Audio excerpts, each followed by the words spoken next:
నుండి యెషయా వ్రాసినటువంటి గ్రంథము,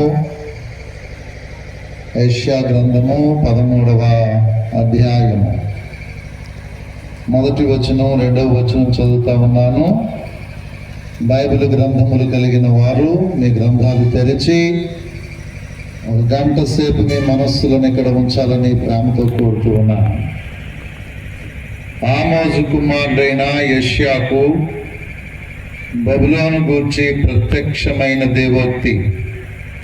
జనులు ప్రధానులు ద్వారములలో ప్రవేశించుటకు చెట్లు లేని కొండ మీద ధ్వజము నిలువబెట్టుడి, ఎలుగెత్తి వారిని పిలువడి, సంజ్ఞ చేయుడి.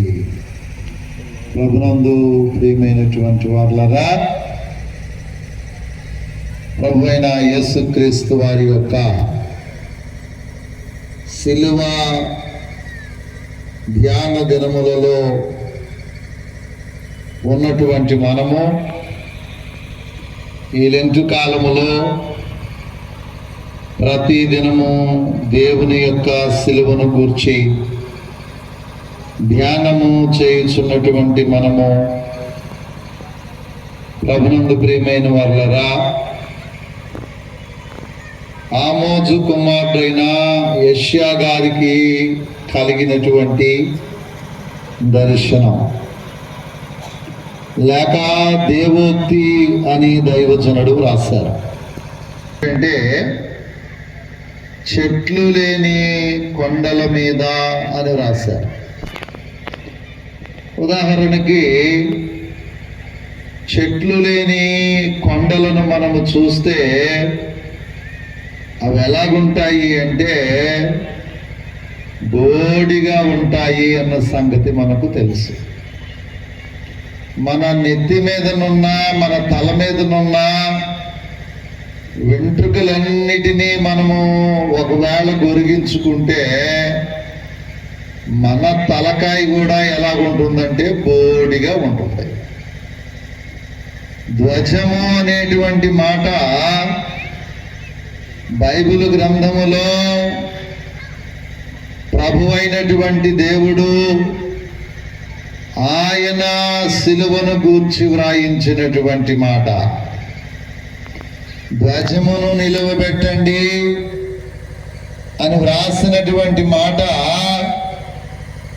యేసుక్రీస్తు ప్రభు యొక్క కల్వరి శిలువను గూర్చి వ్రాయబడినటువంటి దేవోక్తి. చెట్లు లేని మెట్టల మీద అని వ్రాసినటువంటి, చెట్లు లేని కొండ మీద అని వ్రాసినటువంటి ఈ మాటను బట్టి ఆ చెట్లు లేని కొండరగా కల్వరి కొండ అని మనము గ్రహించవలసిన వారమై ఉన్నాం. ఈ కల్వరి కొండకు ప్రభునందు ప్రియమైన వారులారా, బైబిల్ గ్రంథములో మనం ఎరిగిన సంగతే కపాలమనబడినటువంటి స్థలము.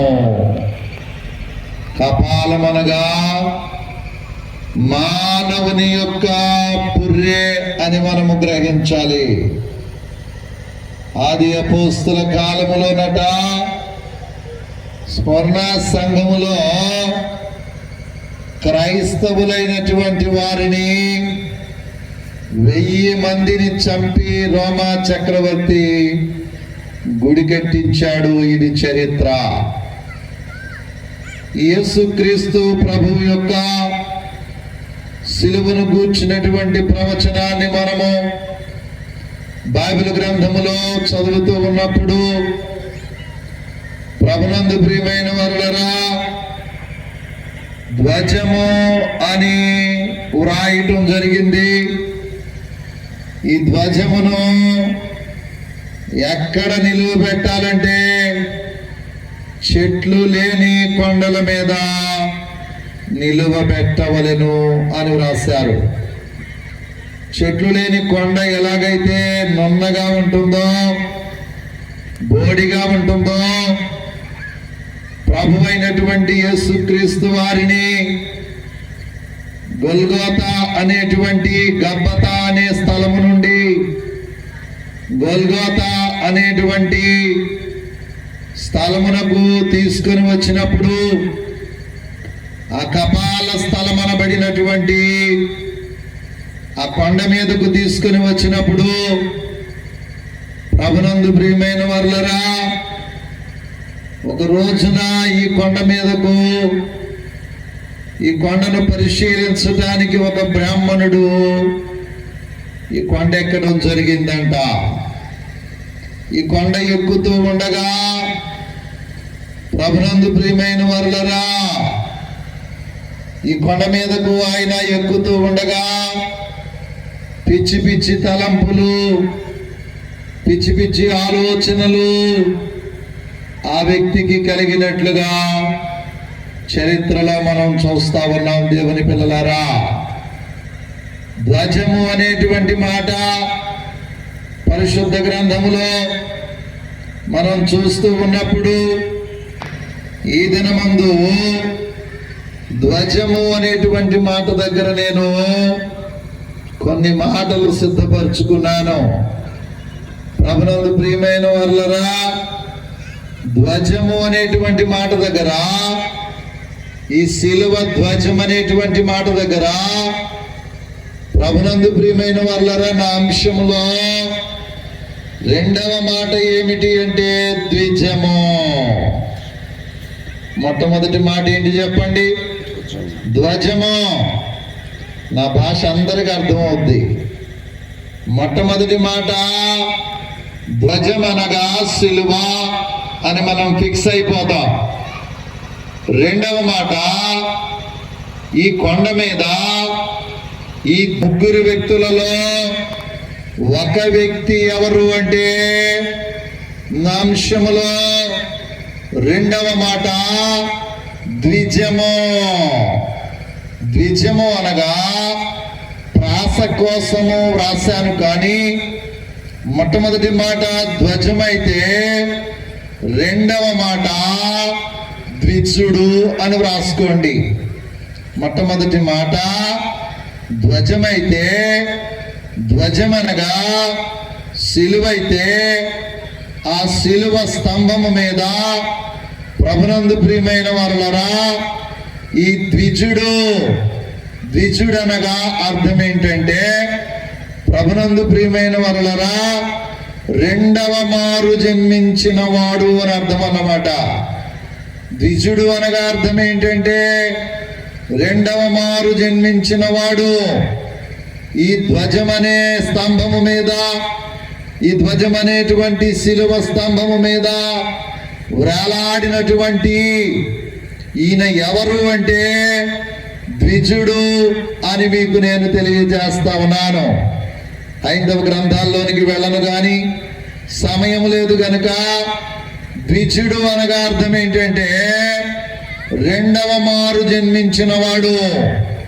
యేసుక్రీస్తు ప్రభువును గూర్చి పరిశుద్ధ బైబిల్ గ్రంథములో యోహాను రాసినటువంటి సువార్త 3వ అధ్యాయము 16వ వచనాన్ని చదువుదాం.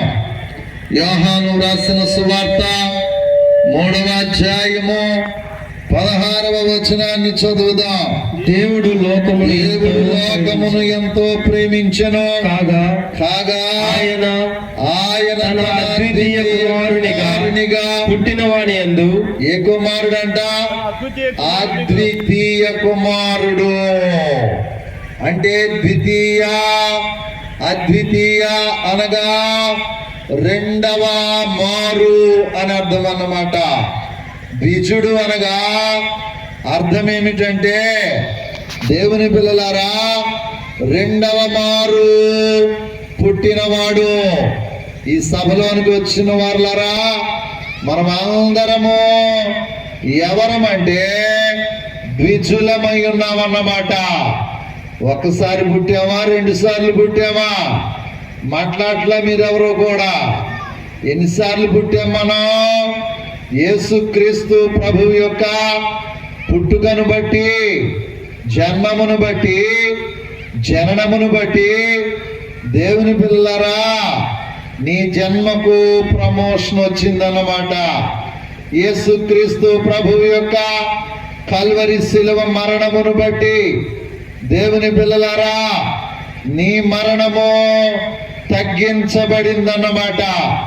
మానవుడు ఒక మారు పుట్టి 2 మారులు చనిపోవలసిన వాడై ఉండగా ప్రభువైన యేసుక్రీస్తు వారు ఆ ధ్వజం అనేటువంటి ఆ కల్వరి శిలువ మీద నీ కొరకు నా కొరకు కార్చినటువంటి రక్తమును బట్టి, పెట్టినటువంటి ప్రాణమును బట్టి దేవుని పిల్లలారా దావీదు పట్టణమందు నేడు రక్షకుడు మీ కొరకు పుట్టి ఉన్నాడు.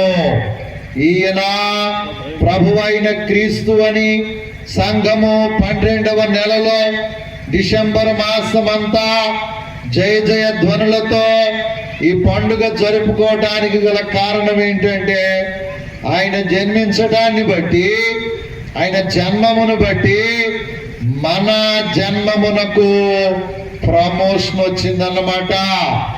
రెండవది, ఆయన కల్వరి శిలువలో మరణించటాన్ని బట్టి ప్రభునందు ప్రియమైన వారలారా మన మరణము తగ్గించబడింది అన్న సంగతి మీకు నేను తెలియజేస్తా ఉన్నాను. నా అంశములో 2వ మాట ద్విజము లేక ద్విజుడు. ద్విజుడు అనగా 2వ మారు జన్మించిన వాడు అని అర్థము. యోహాను సువార్త 3:16లో ఆయనను గూర్చి వ్రాసినటువంటి మాట ఏంటంటే అద్వితీయ కుమారుడు, జనతైక కుమారుడు. దేవుని పిల్లలారా ఈ రోజున ఆయన జన్మమును బట్టి మనము కూడా ఎవరమై ఉన్నామంటే, ఏమై ఉన్నామంటే ద్విజులమై ఉన్నామన్నమాట. చూడండి, యోహాను సువార్త 3వ అధ్యాయము 6వ వచనాన్ని చదువుదాం వేగంగా. శరీర మూలముగా జన్మించినది, గమనించాలి, శరీర మూలముగా జన్మించినది, శరీరమును ఆత్మ మూలముగా జన్మించినది, ఆత్మయునయ్యున్నది. ప్రభునందు ప్రియమైన వారలారా యేసుక్రీస్తు ప్రభుల వారి దగ్గరకు రాత్రికాల సమయంలో వచ్చినటువంటి నికోదేము అడిగినటువంటి ప్రశ్న ఎంత విచారంగా ఉందండి మాట, ఎంత విచారంగా ఉంది. ధర్మశాస్త్రోపదేశకుడు కదా, దైవజనులు దేవదాసయ్య గారు ఒక మాట చెప్పారు. నా వైపు చూడండి. 1000 మర్మాలు తెలుసుకున్నా రాకడలో ఎగరకపోతే 0 అని అన్నారు. ఈ రోజున క్రైస్తవులలో చాలా మంది దేవుని పిల్లలారా ఏం చదివావురా అంటే వ్రాసిందే చదివాను అన్నట్లుగా ఉందన్నమాట. వచ్చిన ఆయన ఎవరో మనస్సు పెట్టండి కాసేపు. వచ్చిన ఆయన ఎవరో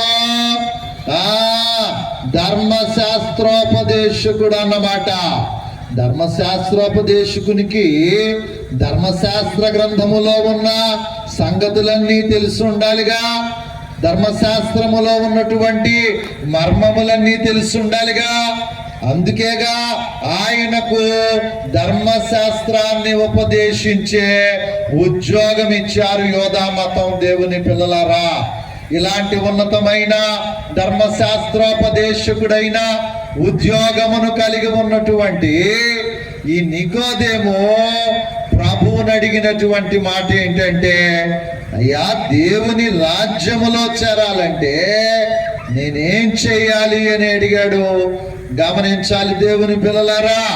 అందుకు ప్రభువైన యేసుక్రీస్తు వారు ఇచ్చిన సమాధానం ఏంటంటే, ఒకడు నీటి మూలముగాను ఒకడు ఆత్మ మూలముగాను జన్మించాలి. దేవుని పిల్లలారా శరీరమును బట్టి దేవుని పిల్లలారా జన్మించినది శరీరం అవుతుంది గనుక ఆత్మను బట్టి జన్మించినది ఆత్మ మూలముగా జన్మించినది ఆత్మయ్య ఉన్నది గనుక దేవుని పిల్లలారా, నీటి ద్వారా జన్మించిన వాడు ఏం చేస్తాడంట? గమనించాలి దేవుని వాక్యాన్ని. ఈ రాత్రి సభలోనికి వచ్చిన వారులరా, నమ్మి బాప్తిస్వం పొందిన వారులరా, ఒక వ్యక్తి నీటి మూలముగా జన్మిస్తే ఏం చేయబడతాడంట? దేవుని రాజ్యమును చూస్తాడు. గమనించాలి. రెండవ మాట ఏంటంటే, ఆత్మ మూలముగా 5వ వచనములో ప్రభు అంటున్నారు కదా, ప్రభునందు ప్రియమైనటువంటి వారులరా, ఆత్మ మూలముగా జన్మించిన వాడు 5వ వచనం చెప్పండి, ఆత్మ మూలముగాను జన్మించితేనే గాని దేవుని రాజ్యములో ప్రవేశింపలేడని. మాట చెప్తాను మీకు నేను. ఐగుప్తు దేశము నుండి దేవుడు దైవజనుడైనటువంటి మోషే గారిని దేవుని పిల్లలారా కానాను దేశమునకు నడిపిస్తూ ఉన్నారు. ఇప్పుడు ఆయన నెబో శిఖరం దగ్గరకు వచ్చేసరికి దేవుడు ఏమంటున్నాడు చెప్పండి? మోషే మోషే, నీవు నీ ఎదుట ఉన్నా చెప్పండి, కానాను దేశమును నీవు చూస్తావు, కానీ ఎంత మాత్రము ఆ దేశములో ప్రవేశించవు. వాగ్దానం ఏమై ఉంది? వాగ్దానం ఏమై ఉంది? కానాను దేశాన్ని నేను నీకు ఇస్తానని దేవుడు వాగ్దానం చేశాడుగా. మరి అనుమానం రావాలా వద్దా మనకి? అయ్యో, మోషే గారికి దేవుడు వాగ్దానం చేశాడు కదా, మరి వాగ్దానము చేసిన వాగ్దాన భూమిలోనికి తీసుకొని వెళ్లకుండా మోషే గారిని ఎందుకు ఆపు చేశాడు అన్న సంగతికి, అన్న ప్రశ్నకు మీకు నేను సమాధానం చెప్తాను. జాగ్రత్తగా వినాలి దేవుని పిల్లలారా.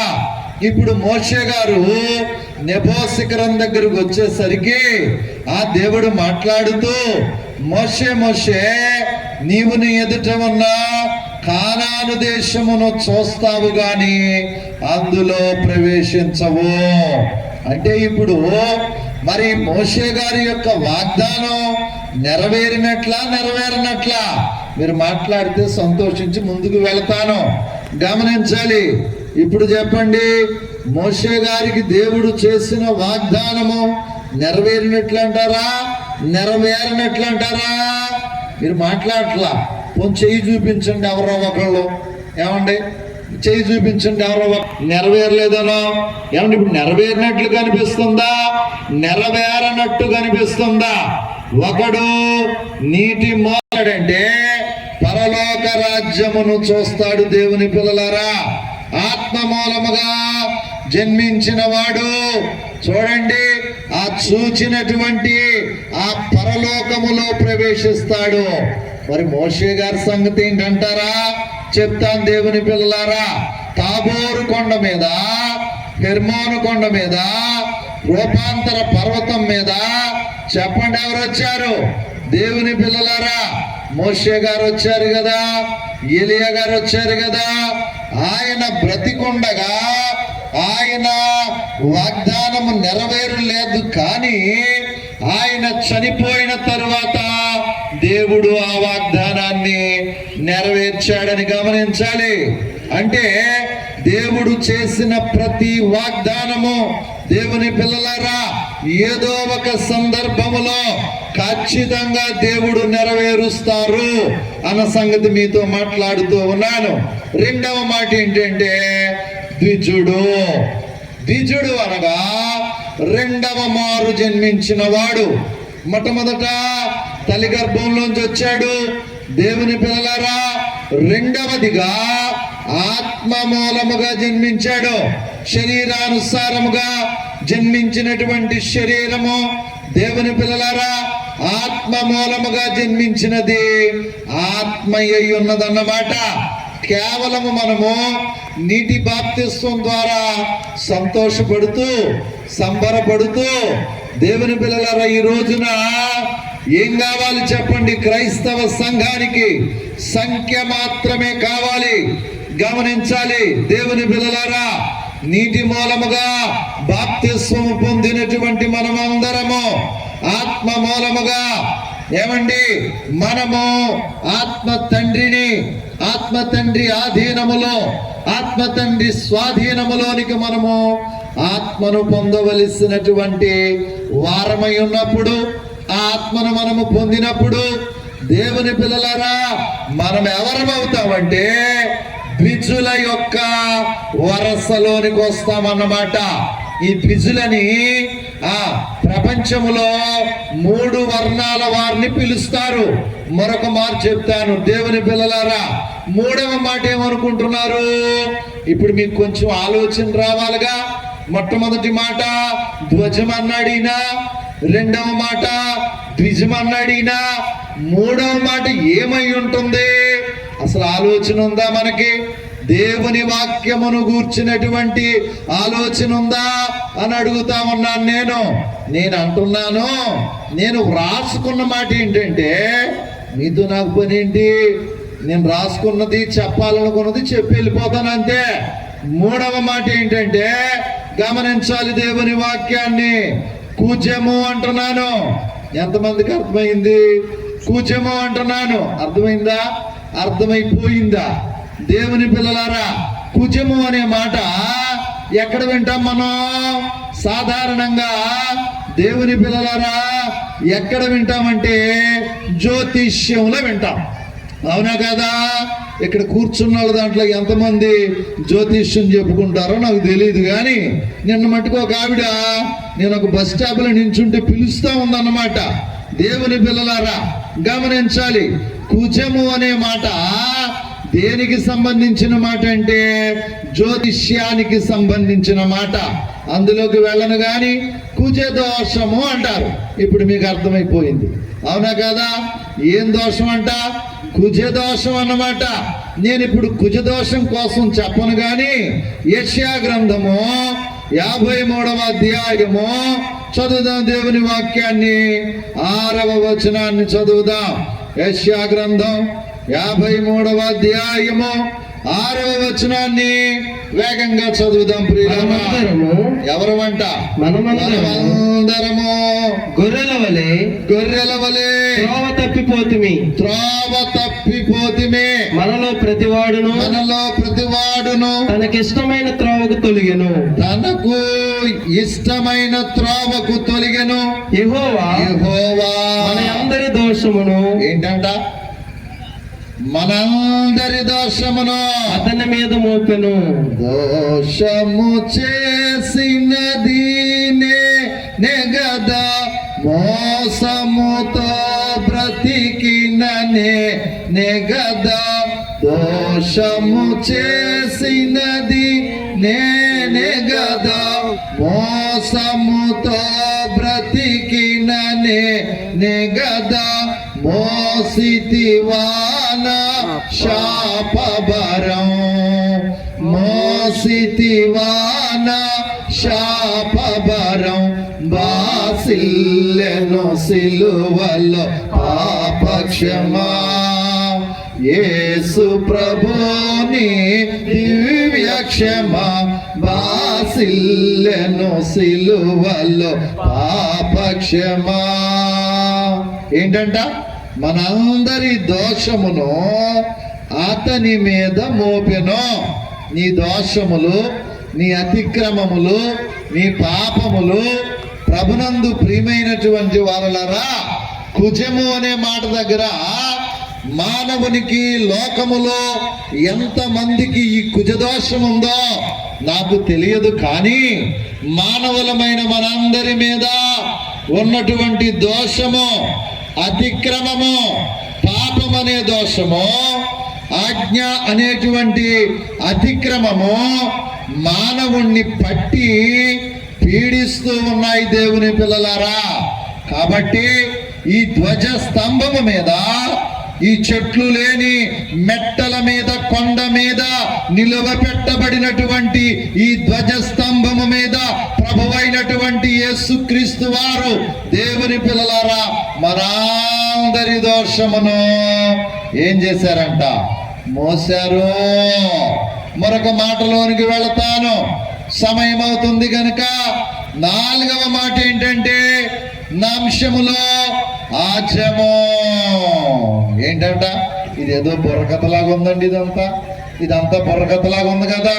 ఒక ఆయన ఉండేవాడంట గోదావరి జిల్లాలో, దేదాసయ్య గారి దగ్గర ఒక శిష్యుడు ఉండేవాడంట. ఆయన రోజు తంబుర పట్టుకొని తెల్లవారుజామున 3-4 గంటలకి ఆ ప్రాంతంలో వీధులంబడి వెళుతూ బుర్రలు బాగు చేస్తాం అనేవాడంట. ఇప్పుడు మీకు కూడా నా ప్రసంగం ఎలాగుందంటే, ఇదేంట్రా బాబు అజం అంటున్నాడు, కుజం అంటున్నాడు, ఇంకా భజన అంటాడు, ఏమంటాడు అసలు ఈయన అన్న ఆలోచన వచ్చేసింది మీకు. అజము అనగా ప్రభునందు ప్రియమైన వారలారా అజమేధ యాగము. స్తోత్రం చెప్పండి, అంతా గట్టిగా చెప్పండి. ఏంటంట అజమనగా? అజమేధ యాగము. ఇందాక అబ్రహం అయ్య గారు ప్రారంభంలో ఈ మాట చదివితే ఈనేట్రా బాబు మళ్ళా ఏంటది నా పొలంలోకి వచ్చేస్తున్నాడు అనుకున్నాను. దేవుని పిల్లలారా, అజము అనగా నా అంశములో అజమేధ యాగము. అజము అనగా మేక అని మనము గ్రహించాలి. దేవుని పిల్లలారా చూడండి, ఇందాక మనం చదువుకున్నాం కదా, యోహాను 1వ అధ్యాయము సువార్తలో 29వ వచనము చూస్తే, లోక పాపమును మోసుకొని పోవు దేవుని గొర్రె పిల్ల. పాత నిబంధన గ్రంథములో దేవుని పిల్లలారా లేవియా కాండములో సంఖ్యాకాండములో మనము చూచినట్లయితే ఒక మాత్సలేని మేకను తెచ్చి ఆ మేక మీద ఐతిరేయ బ్రాహ్మణం అనే గ్రంథములో, యజుర్వేదములో, ఋగ్వేదములో ఈ అజము అనగా అజమేధ యాగము. దేవుని పిల్లలారా, కాబట్టి రాజుల కాలములో అశ్వమేధ యాగము జరిగేదన్నమాట.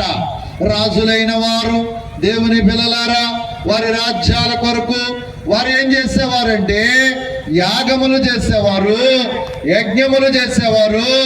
దేవుని పిల్లలారా, ఈ రోజున అజము అనగా చెప్పండి ఏంటంట? మేక. లేక ఆ యోహాను సువార్తికుడు వ్రాసిన 1వ అధ్యాయము 29వ వచనాన్ని మనం చూస్తే ఏ గొర్రె పిల్లంట? లోక పాపములను మోసుకొని పోవు దేవుని గొర్రె పిల్ల. అందుకే చూడండి, అపోస్తులుడైనటువంటి పౌలు భక్తుడు ఎఫెసీయులకు వ్రాసిన పత్రిక మనందరికీ సుపరిచితమైన లేఖన భాగం 5వ అధ్యాయము 2వ వచనాన్ని చదువుతూ ముందుకు వెళ్దాం త్వరగా. క్రీస్తు మిమ్ములను ప్రేమించి పరిమళ వాసనగా ఉండుటకు మన కొరకు తన్ను తాను దేవునికి అర్పణముగాను ఏంటంట? అర్పణముగాను బలిగాను అప్పగించుకొనెను ప్రభునందు ప్రియమైన వారలారా. కాబట్టి ఆయన అజమేధ యాగమనగా దేవుని పిల్లలారా, అజమనగా మేక. దేవుని పిల్లలారా, కాబట్టి అజమేధ యాగమనగా లేక అశ్వమేధ యాగమనగా రాజులు తమ కాలములో వారు యజ్ఞములు చేసేవారు, యాగములు చేసేవారు. ప్రభునందు ప్రియమైనటువంటి వారలారా, ఆ యొక్క చెట్లు లేని కొండల మీద దేవుని పిల్లలారా ఆ ప్రభువైన యేసుక్రీస్తు ఆ ధ్వజము మీద వ్రేలాడి, అమ్రాను మీద వ్రేలాడి శాపగ్రాహిగా మారిపోయి మానవులమైన మనందరి కొరకు, సర్వమానవాళి కొరకు ఆయన ఒకే ఒక్క బలిని అర్పించి సదాకాలము నిలుచు బలిగా దానిని నిర్ణయించారు. హెబ్రీ పత్రిక 10:12. దేవుని పిల్లలారా, ఇక బలులు అర్పించవలసిన అవసరత లేకుండా ఏ మానవుడు కూడా బలులు అర్పించవలసినటువంటి అవసరత లేకుండా దేవుని పిల్లలారా ఇక అజమేధ యాగము గాని, అశ్వమేధ యాగము గాని, నరమేధము గాని, నరయాగము గాని దేవుని పిల్లలారా ఏ మానవుడు చేయకుండా, ఏ మానవుడు అర్పించకుండా ఆ కల్వరి కొండ పైన, ఆ గొల్గొతా స్థలము పైన, ఆ యొక్క ధ్వజము పైన ఒకే ఒక్క బలిని అర్పించి మానవాళికి ప్రభునందు ప్రియమైనటువంటి వారలారా ఇక బలులు అర్పించవలసినటువంటి అవసరత లేదని తెలియజేసిన దేవుడని మీకు నేను తెలియజేస్తా ఉన్నాను. అంశములో 5వ మాట, ప్రభునందు ప్రియమైన వారలారా ఏమంటారు అనుకుంటున్నారు? గజము. ఏంటంట? చాలా ఆసక్తిగా ఉన్నారండి అయ్య గారు. దేవునికి మహిమ కలుగును గాక. 5వ మాట ఏంటంట? గజమంటే. గజమంటే మాట్లాడట్లా మీరు? గజమంటే నా భాషలో నా భావాన్ని తెలియజేస్తా ఉన్నాను. ఇక్కడ ఎవరైనా మేస్త్రులు ఉన్నారా? ఏమండి కింద వారు ఎవరైనా మేస్త్రులు ఉన్నారా? తాపీ పని చేసేవారు ఉన్నారా? ఏమంటారు చెప్పండి? గజము బద్ద అంటారు. ఇప్పుడు ఆ చెట్లు లేని మెట్ట మీద, కొండ మీద నిలువబెట్టబడినటువంటి ఈ ధ్వజము, ఈ శిలువ ధ్వజము, ఈ శిలువ స్తంభము దేవుని పిల్లలారా ఏంటంట? కొలతతో కొలిస్తే ఎంత ఉందంట? 9 అడుగులు ఉందంట దేవుని పిల్లలారా. 9 అడుగుల ఈ పొడవైన శిలువను దేవుని పిల్లలారా గబ్బతా అనే స్థలము నుండి ప్రభువైన యేసుక్రీస్తు దేవుని పిల్లలారా ఆయన మోసుకుంటూ 3 మారులు పడిపోయి తూలుతూ దేవుని పిల్లలారా ఆ చెట్లు లేని కొండ మీదకు ఆయన చెప్పండి ఏం చేశారు? ఆ ధ్వజమును మోసుకుంటూ వచ్చారు. ఆ ధ్వజం ఎంత ఉందంటే మన అంశములో గజము లెక్క చొప్పున దేవుని పిల్లలారా 3 గజములైతే 9 అడుగుల పొడవైన శిలువ. గమనించాలి దేవుని వాక్యాన్ని. ఈ 9 అడుగుల ఈ పొడవైనటువంటి శిలువను దేవుని పిల్లలారా నేను చూడలేదు గాని, నేను మొయ్యలేదు గాని చరిత్రకారులు వ్రాసినటువంటి మాటను బట్టి 8 అడుగులు వెడల్పు అన్నారు. ఇది వినటానికే విడ్డూరంగా ఉంది. గమనించాలి దేవుని పిల్లలారా. రోమన్ ప్రభుత్వము ప్రభువైన యేసు క్రీస్తుకు విధించినటువంటి శిలువ శిక్షలో మనం గమనిస్తే ప్రభువైన యేసు క్రీస్తుకు విధించినటువంటి ఈ శిలువ 9 అడుగుల పొడవన్న సంగతి మీకు నేను తెలియజేస్తా ఉన్నాను. 6వ సంగతి చెబితే మీకు చాలా హాయిగా ఉంది. 6 వెంటనే ఏంటి చెప్పండి? అట్లా 6 వెంటనే ఏంటి? 1వ ఎక్కం చెప్పరా అంటే నా చిన్నతనంలో ఒక్కొక్కటి 1 అంటే 2, 2 అనక 3 అని చెప్పేవాడిని అన్నమాట. ఇప్పుడు 6 అనగానే మీకు ఎంత హాయిగా ఉంది. అయ్యగారు ఏసీ పెట్టలేదు కానీ ఏసీలో కూర్చున్నంత, ఏసీ లేకపోయినా పర్వాలేదు కానీ విశ్వాసులకు ఏసీ కావాలన్నమాట. 6 అనే మాట దగ్గరికి వస్తే ఖచ్చితంగా 7వ మాటతో ఏం చేస్తాం? ముగించేస్తాం. అంతటితో ఎవరి ఇంటికి వారు చక్కగా వెళ్ళిపోవచ్చు. ప్రభునందు ప్రియమైన వారలారా 6వ మాట భుజము. 6వ మాట ఏంటి? ఈ మాట చదువుదాం. యెషయా గ్రంథము 9వ అధ్యాయము 6వ వచనాన్ని చదువుదాం. మీకు రెఫరెన్స్లు మాత్రమే ఇస్తా ఉన్నాను. మనకు శిశువు పుట్టెను, మనకు కుమారుడు అనుగ్రహింపబడెను. ఆయన భుజము మీద దేని మీద? ఆయన భుజము మీద రాజ్యభారముండును.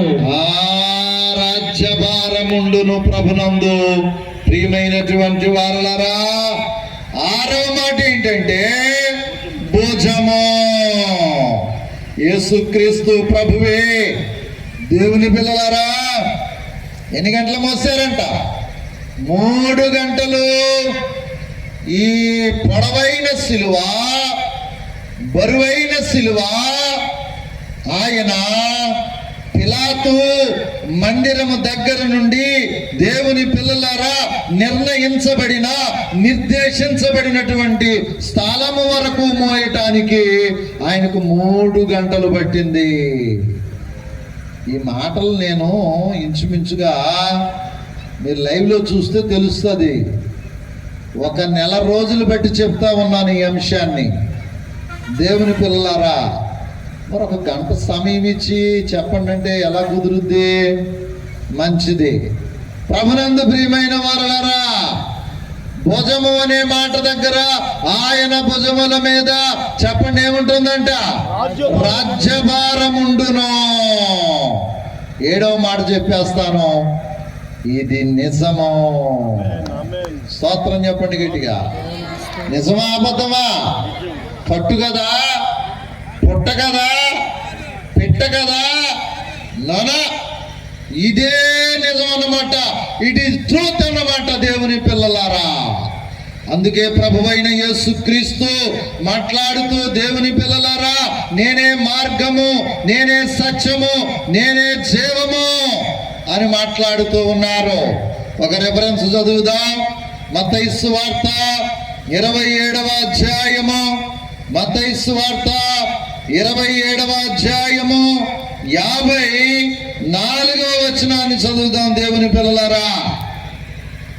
శతాధిపతియు అతనితో కూడా యేసునకు కావలి ఉన్నవారును. బాగా వినాలి జాగ్రత్తగా ఈ మాటలు. శతాధిపతియు అతనితో కూడా యేసునకు కావలి ఉన్నవారును భూకంపములు జరిగిన కార్యములన్నిటిని చూచి మిక్కిలి భయపడి నిజముగా ఎలాగంట? నిజముగా ఈయన దేవుని కుమారుడు.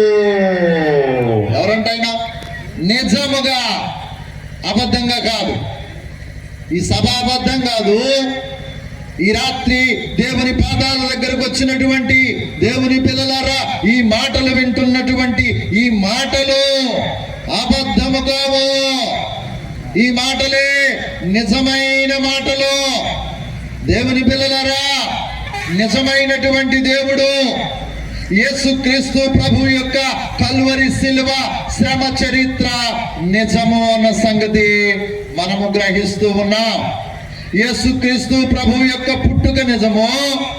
యేసుక్రీస్తు ప్రభువు శరీరధారిగా 33.5 సంవత్సరములు ఆయన జీవించారు అన్నది నిజము. ఆయన శిలువ వేయబడుట నిజము. ఆయన శిలువ మోయుట నిజము. ఆయన శిలువలో తన ప్రాణమును పెట్టుట నిజము. ఒక ఆయన అన్నాడు, శిలువ వేసే సమయానికంట యేసు ప్రభువు తప్పించుకొని పారిపోయి ఎక్కడికి వచ్చాడంట? ఈయన దగ్గరికి వచ్చాడంట. ఎక్కడికి వచ్చాడంట? ఈయన దగ్గరికి వచ్చాడంట. ఇంకొక ఆయన అంటాడు, యేసు ప్రభు యొక్క చరిత్ర బాల్యములో 12 ఏళ్ల వరకే ఉంది. ఆయన 30వ ఏట మైనారిటీ తీరిన తర్వాత ఆయన సేవకు వచ్చాడు. ఈ 18 సంవత్సరాలు ఆయన ఇండియా దేశానికి వచ్చి ఇండియా దేశంలో ఒక గురువు గారి దగ్గర బోధ నేర్చుకున్నాడు అన్నాడు. నువ్వు చూసావా అన్నాను నేను. ప్రభునందు ప్రియమైన వారలారా, యేసుక్రీస్తు ప్రభు యొక్క జననము నిజమో. కారణం ఏంటంటే ఆయన ఏ దేశము నుండి వచ్చారో, ఏ లోకము నుండి వచ్చారో, ఆ లోకము నుండి వచ్చినటువంటి పరలోకపు దేవదూతలు వారు సాక్ష్యం ఇచ్చారు దేవుని పిల్లలారా. కాబట్టి ఆయన చనిపోయి ఆయన సమాధి చేయబడినప్పుడు, సమాధి ముందర ఉండిన ఆ రాయిని తొలగించినప్పుడు, దేవుని పిల్లలారా, ఆయన ఇక్కడ లేడు, ఆయన పునరుత్థానుడై తిరిగి లేచాడు అని వారు సాక్ష్యం ఇచ్చారు దేవుని పిల్లలారా. యేసుక్రీస్తు ప్రభువు 40 దినములు 11 మారులు దేవుని పిల్లలారా ఆయన అనేక మందికి అగుపడి ఆయన తనను తాను రుజువు చేసుకొని, రుజువులు చూపించి, దేవుని పిల్లలారా సిలువ వేయబడినటువంటి యేసును నేనే అని ఆయన రుజువులు చూపించి, ప్రమాణములు చూపించి, ఒలీవల కొండ దగ్గర ఆయన ఆరోహణమై వెళ్ళేటప్పుడు దేవదూతలు ఇచ్చిన సాక్ష్యం ఏంటంటే, ఈయన ఏ రీతిగా వెళ్ళారో ఆ రీతిగా మరలా తిరిగి వస్తారు.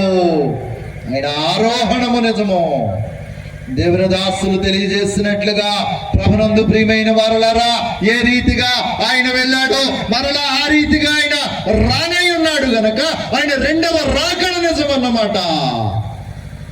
నా అంశములో 7వ మాట ఏంటంటే, ఇతను నిజముగా దేవుని కుమారుడు. శతాధిపతి ఇచ్చినటువంటి సాక్ష్యము. ప్రభునందు ప్రియమైనటువంటి వారలారా, కాబట్టి ఈరోజు మన అంశంలో చెప్పండి, మొట్టమొదటి మాట ఏంటి? ధ్వజము. ఎక్కడ నిలువ పెట్టారంట? చెట్లు లేని కొండ మీద నిలువ పెట్టారంట. అంటే బోడి కొండ మీద నిలువ పెట్టారు. ప్రభునందు ప్రియమైన వారలారా, ఈ ధ్వజము మీద వేలాడినైన ఎవరు అంటే ద్విజుడు, రెండు మారులు జన్మించిన వాడు. ఇక్కడ కూర్చున్నటువంటి మనము కూడా ఒకటి తల్లి గర్భములోంచి జన్మిస్తే, రెండవది యేసుక్రీస్తు ప్రభువే నిజమైన దేవుడని నమ్మి బాప్తిసం పొందడం ద్వారా మనము కూడా ఏం చేయబడ్డామంటే ద్విజులుగా మార్చబడ్డాము. మూడవ సంగతి ఏంటంటే కుజమనగా మన దోషములు. ప్రభునందు ప్రియమైన వారలారా, మన అతిక్రమములు, మన పాపములకు ప్రాయశ్చిత్తార్థమై ఆయనే బలి పశువుగా బలియాగమైపోయాడు ఆయన. అందుకే ఈరోజు ప్రభునందు ప్రియమైన వారలారా, యేసుక్రీస్తుని సిలువ ఎప్పుడు ధ్యానము చేయు అని దైవజనులు వ్రాసిన మాటను మీకు నేను జ్ఞాపకం చేస్తా ఉన్నాను. ఇలాగున మనం చెప్పుకుంటూ పోతే ఎన్నో సిలువను గూర్చి విలువైనటువంటి సంగతులు బైబిల్ పండితులు వ్రాసినటువంటి వారై ఉన్నారు దేవుని పిల్లలారా. కాబట్టి ఆయనే యజ్ఞమై యాగమై యజ్ఞ పశువుగా యాగ పశువుగా ప్రభునందు ప్రియమైన వారలారా, ఆ ధ్వజము మీద, ఆ ధ్వజ స్తంభము మీద నీ కొరకు నా కొరకు 118వ కీర్తన 27వ చరణం ప్రకారము ఉత్సవ బలి పశువుగా ఆయన వధించబడ్డారు. 5వ మాటలో 9 అడుగుల సిలువ, బరువైన సిలువ, మోయలేని మ్రాను ఒకటి ఆయన వీపు మీద మోపారు. ఎంత అన్యాయం అండి, ఎంత అన్యాయమో! ఒక వ్యక్తిని చంపడానికి, ఒక వ్యక్తిని సిలువకు అప్పగించడానికి వందలాది మంది రోమన్ సామ్రాజ్యము, రోమన్ సైనికులను వాడుకుంది. ఎంత అన్యాయపు తీర్పు ఆయన అనుభవించాడు మన కొరకు. దేవుని పిల్లలారా, ఆయన భుజము పైన ఆ సిలువను మోసినప్పుడు దేవుని పిల్లలారా అంటున్నాడు యెషయా తన గ్రంథములో, నేను పశువుల పాకలో జన్మించిన యేసును చూచి ఇట్టే గుర్తుపట్టాను. ఎలాగనగా మనకు శిశువు పుట్టెను, ఆ పుట్టిన శిశువు స్త్రీయో పురుషుడో గుర్తుపట్టగలిగినంతగా గుర్తుపట్టాను. కానీ శిలువలో ఆయన రూపమంతా మారిపోయింది. సొగసు లేని వానిగాను, స్వరూపము లేని వానిగాను ఆయన మార్చబడ్డాడు. అందుకే అంటున్నాడయ్యా, నీ రూపం ఇలా మారిపోయిందేంటి, నీ వస్త్రాలు ఇలా మారిపోయినవేంటి? కాబట్టి 6వ మాట భుజము. యేసుక్రీస్తు ప్రభు యొక్క శిలువ చరిత్ర ఇది నిజము. అందుకే యేసు ప్రభుని మనం అందరం ఏం చేసాం చెప్పండి? అసతోమా సద్గమయ, మనకు తెలుసుగా. కాబట్టి అసత్యములో నుంచి సత్యములోనికి నడిపించు దేవా, చీకటిలో నుండి వెలుగులోనికి నన్ను నడిపించు దేవా, నరకములో నుండి మరణములో నుండి నన్ను మోక్షమునకు నడిపించు దేవా అని ప్రార్థించి ప్రార్థించి ప్రార్థించి ఈ రోజున ప్రభు అయిన యేసుక్రీస్తును నీవు నేను నిజ రక్షకునిగా అంగీకరించాము. ఇదే నిజము. కాబట్టి అలాంటి నిజమైన దేవుణ్ణి కలిగిన మనం అందరము ఎవరు చెప్పండి? ధన్యులము. మోక్ష మార్గోపదేశ సభల ద్వారా వాక్యం వింటున్న వారులారా, ఇదే నిజము. ఎందరెన్ని అన్న ఏ మాటలు వినవద్దు. దేవవాక్కు నిజము. దిక్కులు చూడకు. యేసు ప్రభువుని అంగీకరించిన నీవు నేను ఇక ఎన్నడూ దిక్కులు చూడకుండా, ఇక ఎన్నడూ వెనక చూడకుండా, వెనుకున్న వాటిని మరిచి ముందున్న వాటి కొరకై వేగిరి పడుచు. మన గురి పరలోకం, మన బరి భూలోకం అన్నమాట. ఈ భూలోకపు బరిలో నిలవబడిన క్రైస్తవుడా, నీ గురి పరలోకమే. నీ గురి పరలోకం వైపే ఉండాలి. నీ బరి భూలోకం అనే క్రైస్తవ సంఘం ఈ బరి దాటి వెళ్ళిపోవద్దు. ఆ గురిని కోల్పోవద్దు. ఇదే నిజం, ఇదే సత్యం. జీవంతమందు ప్రభువైన యేసుక్రీస్తు సకల మానవాళిని ఆయన మోక్షమునకు చేర్చగలడు అన్నదే నిజము అన్న సంగతి మీకు నేను తెలియజేస్తా ఉన్నాను. నువ్వు నీటి మూలముగా, నువ్వు ఆత్మ మూలముగా జన్మిస్తే ఆ దేవుని రాజ్యాన్ని చూస్తావు. భూలోకంలో ఉండగానే దేవుని రాజ్యాన్ని చూస్తావు, పరలోకాన్ని చూస్తావు, దర్శనాలు చూస్తావు, స్వరం వింటావు. ఆత్మ ద్వారా నువ్వు జన్మిస్తే, ఆత్మ మూలముగా జన్మిస్తే ఆ చూసిన పరలోకము చేర్చబడతావు. నిన్ను నన్ను ఆ పరలోకపు ఆ రాజ్యములో చేర్చడానికి ఈ మోక్ష మార్గోపదేశ సభలు అన్న సంగతి మీకు నేను తెలియచేస్తూ, దేవుని పిల్లలారా, అలాంటి మోక్ష మార్గములోనికి, ఆ మోక్ష లోకములోనికి వెళ్ళేటువంటి కృపా దేవుడు మన అందరికీ దయచేయునుగాక. ఈ కొద్ది మాటలు దేవుడు దీవించునుగాక. నాకు ఈ అవకాశానికి మరి రెవరెండ్ ప్రసన్న రావయ్య గారికి నా మరణాతలు, వేదిక మీద ఉన్న దైవసేవకులకి నా మరణాతలు, మరి నన్ను ఈ స్థలంలోనికి తోడుకొని వచ్చిన పరిశుద్ధాత్మ తండ్రి గారికి నా మరణాతలు. ఇంతవరకు ఓపికతో ఏమండి నా భాష అంతా విన్న మీకు కూడా నా మరణాత సౌండ్ రావట్లా. విశాఖపట్నం వరకు వినపడాలి. సరే, మంచిదండి. దేవుని యొక్క మహాకృపను బట్టి మరి మొదటి రోజు రెండవ వర్తమానమును మనకి మరి చక్కటి విషయాలు, శిలువ ధ్వజము మీద యేసుక్రీస్తు ప్రభుల వారు చేసినటువంటి కార్యములన్నీ కూడా ప్రవచన రూపంలో వ్రాయబడి నెరవేర్చబడ్డాయని, ఇవి ఖచ్చితంగా నిజము అని దేవుని పిల్లరా మరి ఆ యొక్క శిలువ వేత జరిగించిన శతాధిపతి ఆయన సాక్ష్యం ఇస్తూ ఉన్నాడు గనుక మరి శిలువ కార్యమంతా కూడా నిజమే. కాబట్టి ఎవరు శిలువను ఆశ్రయిస్తారో వారు మరి శిలువ ద్వారా మనకి రెండవ జన్మను అనుగ్రహించిన వారే ఉన్నారు అని, ఇది వారే మోక్ష మార్గములో ప్రయాణించి మోక్షంలో ప్రవేశిస్తారని చక్కటి విషయాలు, మర్మమైన సంగతులు, ఇదివరకు ఎన్నడూ వినలేని సంగతులు దేవుడు తన దాసుని ద్వారా మనకు అందించిన వారే ఉన్నారు. అందుని బట్టి దేవుని స్తుతిస్తూ చక్కటి వాక్య సందేశం అందించిన రెవరెండ్ ఇమ్మానుయేలయ్య గారికి సభల తరపున, మా యొక్క యలమంచిలి మండల పాస్టర్స్ పిల్లర్స్ తరపున, మా యొక్క కుటుంబం తరపున వందన మరణాత మాకు అతిక్రియలు. అది ప్రతి సంవత్సరం కూడా వారు మన సభలకి మరి ఆహ్వానించగా వచ్చి అనేకమైన సంగతులు మనకి తెలియజేస్తున్నారు. సరే, సమయం అయిపోయింది కనుక మరి ముగింపులోనికి వచ్చేస్తూ ఉన్నాం. మరి అందరికీ కూడా చక్కటి